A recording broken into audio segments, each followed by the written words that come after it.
A new COO is expected to be on board at the Juan Luis Hospital by month's end, a settlement agreement with CMS, and more, all discussed during a board meeting. Residents on St. Croix are taking in a new view and route. Highlights from the Christiansted bypass ceremony, plus an update on the suspicious package that caused the bomb scare, road closures, and traffic jams. Turned out to be a leaking can of hairspray.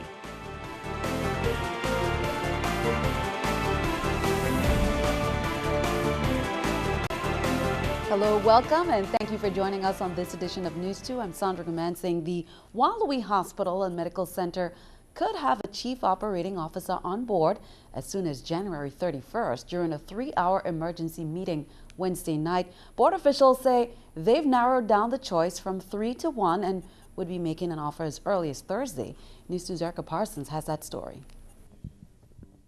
A special emergency board meeting was called Wednesday for officials from the Juan Luis Hospital, and that meeting was threefold: a discussion with the Centers for Medicare and Medicaid Services, or CMS, a meeting with the hospital's consultants premier, and a meeting between board members to discuss hiring an interim chief operating officer. Board officials told members of the media that they had identified a candidate for the COO position from a pool of 3 in-house applicants and that they expected to make an offer as early as today. Once we get through negotiations, if that can move quickly, they may be able to come on board as soon as next week. Board officials met behind closed doors in executive session for more than 3 hours before reporting out to the media and hospital staff. They declined to give the name of the selected candidate, but choosing that individual will help the hospital meet the mandates of a settlement agreement with CMS, who have given the hospital a February deadline to fix certain issues and who were present at Wednesday's meeting. Also present were representatives from Premier, who discussed the development and progress of a third plan of correction since 2 previous plans were rejected by CMS. The plan of correction essentially details how the hospital intends to correct the deficiencies that were cited by CMS. During our, I believe it was our December meeting, the CEO had reported out that the second plan of correction had been rejected, and therefore we would have to submit a third plan of correction. So that's something that we are working on. And what is essential to that third plan of correction, of course, is to have the COO on board to review it, finalize it, and make sure that it's sent off to CMS and approved. Board officials said CMS also wants to see more transparency from the hospital, and CMS won't sign off on reopening the behavioral unit until they're certain the appropriate patient safety and care is provided. Erica Parsons, News 2. It is possible that the CMS may extend the February deadline for the hospital once a COO is on board, but officials say that wasn't discussed at Wednesday's meeting. Well, after road closures and traffic jams Wednesday morning, police officials have confirmed that the item that caused the bomb scare at the Aubrey-Otley post office was actually a can of hairspray and a pair of drumsticks. The bomb disposal unit responded after postal employees called 911 around 10:45 a.m. after smoke and a white powder was coming from a package. Officers removed the package and awaited for FBI bomb technicians to open it and confirm its contents. Police then searched the premises and eventually gave the all clear around 12:45 p.m. The 10,000 helpers of St. Croix, along with the Department of Human Services, continued its mental health first aid training this Thursday. The 12-hour training sessions featured a variety of people from nonprofits and government agencies with hopes of receiving a certification in mental health first aid. The training happened as a result of what happened in Newtown, Connecticut school shooting in 2012. The 10,000 helpers of St. Croix decided to implement the initiative in the territory after President Barack Obama pushed for states to implement a training course to equip teachers and service providers with the tools needed to assist someone having an emotional crisis. Persons who have completed the training will be certified to be able to be mental health first aiders. And what mental health first aid is basically teaching people how to deal with a person who's having an emotional crisis, as well as how to engage persons who are experiencing a mental illness, how to engage them and how to really provide support for them in the community, at home, or just anywhere they are. Students at Guy Benjamin School on St. John got out early Thursday after they encountered a bee problem. Students were dismissed at noon and sent home. A release was issued by the Department of Education notifying parents about the situation. Well, 2 years ago, Devon Grant was an employee at the Virgin Islands Water and Power Authority.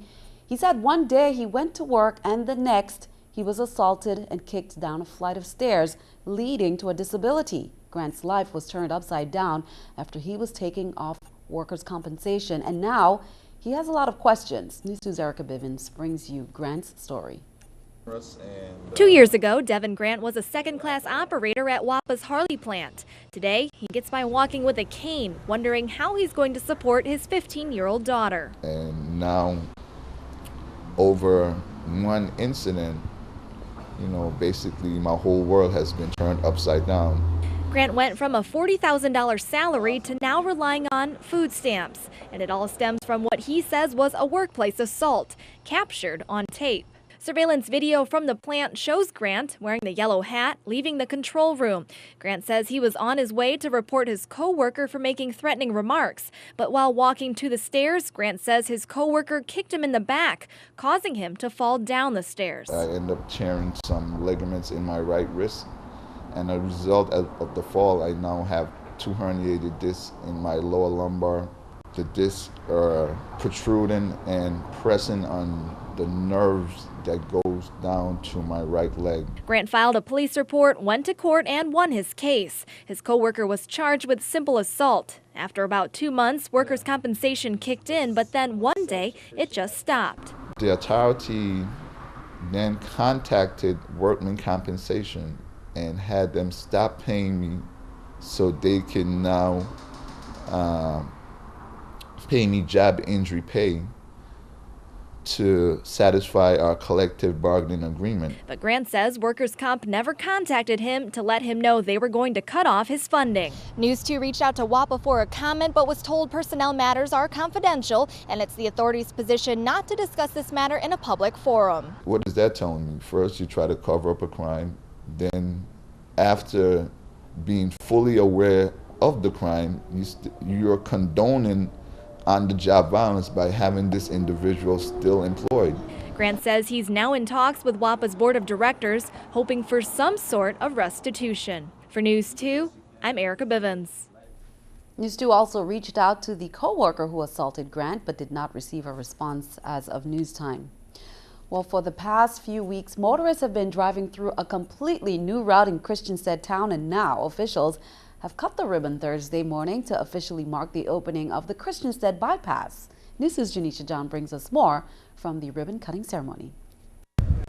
After decades of planning and more than $37 million invested, motorists now have an alternate route to and from Christiansted as government officials came together to officially open the Christiansted bypass. Dozens of supporters and officials attended a ribbon-cutting ceremony to officially open a project that has been in the works for 30 years and is now a reality. I feel very good about this accomplishment because I think it brings to fruition a 30-year project that had a vision by Governor Melvin Evans with the private sector. Mr. Broadhurst was very much involved in advising him. So it started out there, went through a number of governors, and we had a chance to really bring it to fruition. Project that was started so many years ago, having the ability to be part of the official groundbreaking and here today for the official ribbon cutting. It's really had in all of our careers as engineers, as professionals.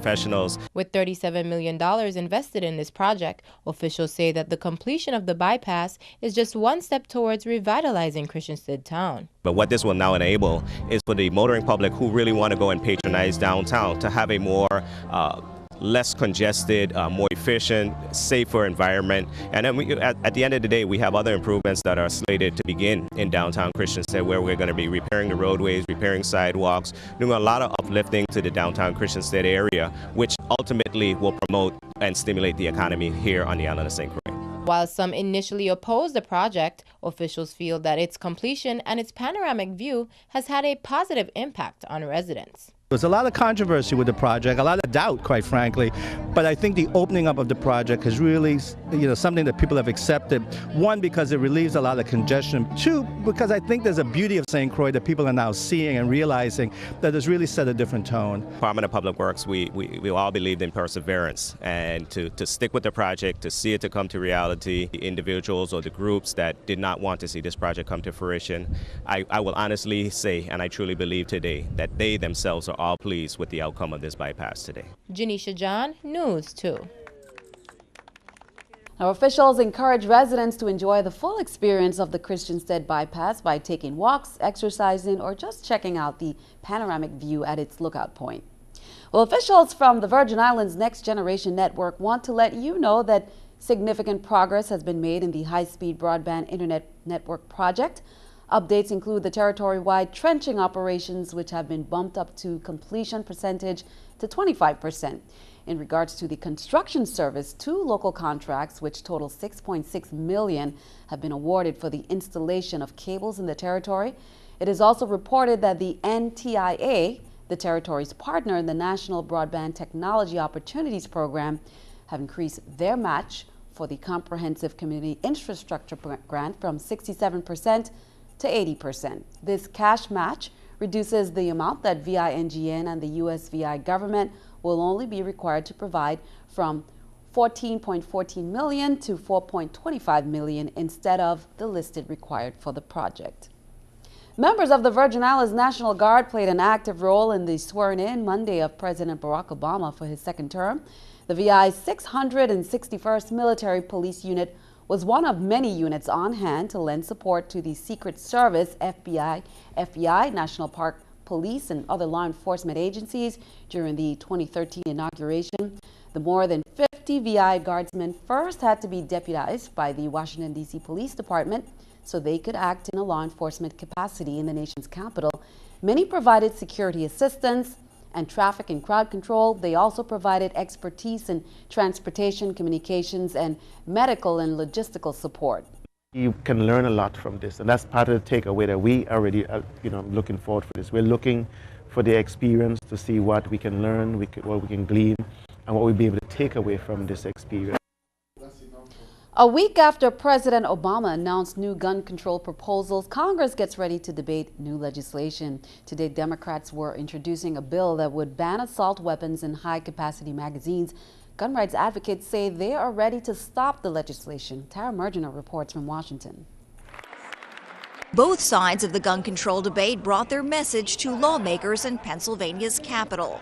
The right of the citizens to bear arms in defense of themselves in the state shall not be questioned. Even the good people's guns can fall into the hands of the bad ones. Freedom! Cities across the nation are seeing rallies like these as state legislatures consider new gun laws. And today the debate is once again front and center in the nation's capital. Senator Dianne Feinstein is introducing legislation that would ban assault weapons and high-capacity magazines. The 2 senators from Connecticut, where the Newtown school shooting thrust gun violence back into the spotlight, are supporting the measure. A previous assault weapons ban passed under the Clinton administration expired in 2004. Many here on Capitol Hill say right now a new ban does not have enough support to get through Congress.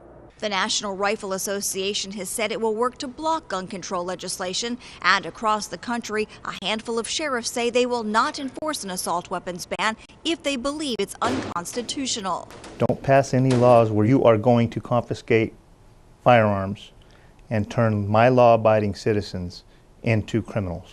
The White House is launching a campaign-style push to promote the president's sweeping plan to reduce gun violence. Today, Vice President Joe Biden is taking part in an interactive web chat. Tomorrow, he heads to Richmond, Virginia to promote gun control. Tara Mergener for CBS News, Capitol Hill. And keeping our eye on the economy, Apple sold a record number of iPhones and iPads last quarter, but that wasn't good enough for Wall Street. The stock is down more than 10% after Apple predicted slower sales ahead. Investors are worried that Apple may be losing its edge to competitors like Microsoft and Samsung. Netflix impressed Wall Street with its profits. The internet video service gained 2 million subscribers last quarter, and that's more than expected. This is a New York Stock Exchange with Scotiabank's Stock Market Watch. The Dow up 46, NASDAQ down 23. Coming up on News 2, young new voices to hit the airwaves. Don't touch that dial. We'll tell you what this new radio station is all about.